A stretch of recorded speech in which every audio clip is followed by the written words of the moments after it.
This is a super huge topic that I'm going to cover starting from the ground up, which starts with federal employees, which are paid by US tech dollars, by the way, and authorized by Congress, then work our way up to programs being authorized, which is the big news that everyone is scrambling about for VA healthcare. So to start this out, you're going to see headlines about Elon and Vivek cutting VA healthcare by billions of dollars. And earlier this year, there were also headlines about the VA cutting about 10,000 jobs from VHA, which is VA Healthcare Administration.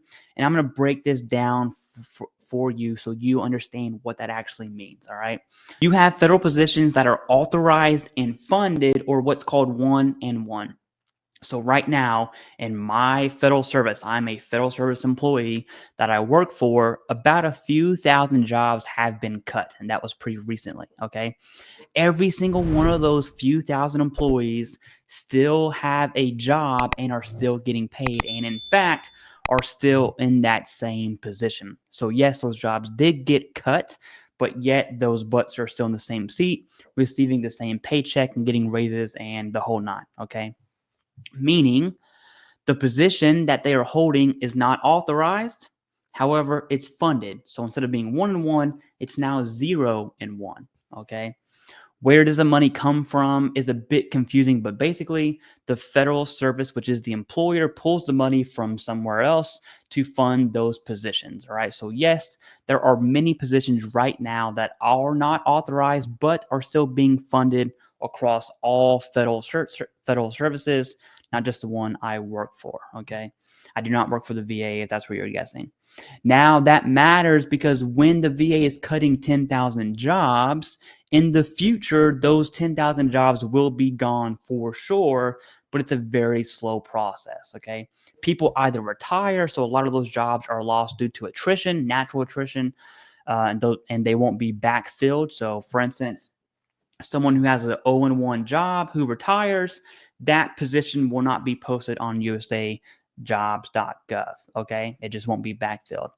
Some people find a new job and they move on. Some people stay put until they stay put, right? They don't move, they don't do anything, which probably takes a long time, but the federal service will either continue to pay them or find them another position. There's priority placement programs. There's a ton of other, HR related stuff on getting that person a position. That is 1-and-1, all right?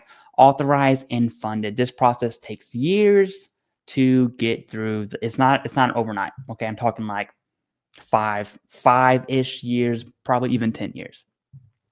So what happens to those 10,000 jobs? Some go away forever, and the authorization could go to another department, right? That needs more positions. So for instance, the VBA took away 300 jobs to move to the VHA because they need those authorizations and funding for VHA for whatever reason, right? There's a billion scenarios that can happen, but that's essentially the plan, all right? Now, on to the policy level programs that are no longer authorized but are still being funded is a much larger issue. What Elon and Vivek are essentially saying is, hey, if we need this program, let's authorize it. Okay. And if not, then let's stop paying for it. And so a Barney style example is, many federal employees with a certain federal service, they have workspace that's leased, contracted, janitors, there's real estate fees. It costs a lot of money to put people in a physical workplace. If a lot of those federal employees are teleworking and they never go to the office, then there's no reason to continue the authorization or the funding for that physical workspace or that building, right? And if you're talking like you're in Washington, D.C., you're paying a lot of money versus some federal building in Kentucky, so to speak. Now, on a larger scale, when a program was authorized years ago, but it had a 2-year end date for some reason. So the program was authorized in 2019. It ended in 2021.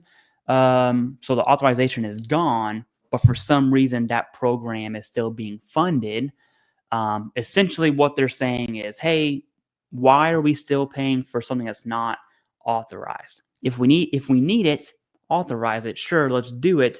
If not, let's not do it. I like to see it as a forcing function for Congress to actually do what they're supposed to be doing when it comes to authorizing programs and authorizing the spending of U.S. tax dollars, right? That's the heart of the issue here.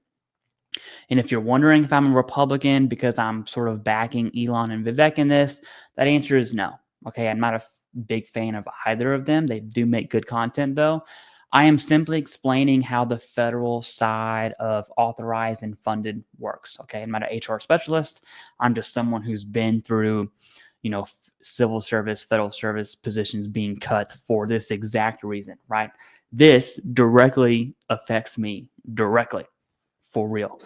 To be clear as day here, no, your VA healthcare benefits are not going away, right?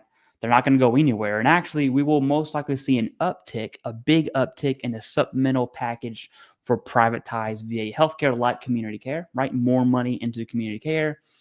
And potentially some changes in the Fed rates. So David Piatek and I, when you look at how the government spends money, absolutely affects mortgage rates and home buying.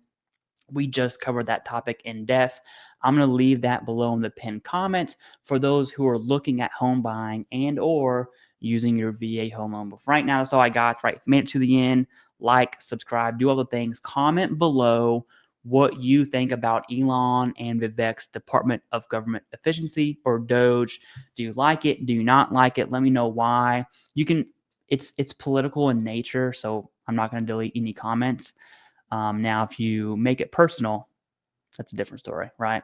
But yeah, say what you want. I read every single comment down below. I may not react to them all, but I promise you I read every single one. So let me know your thoughts.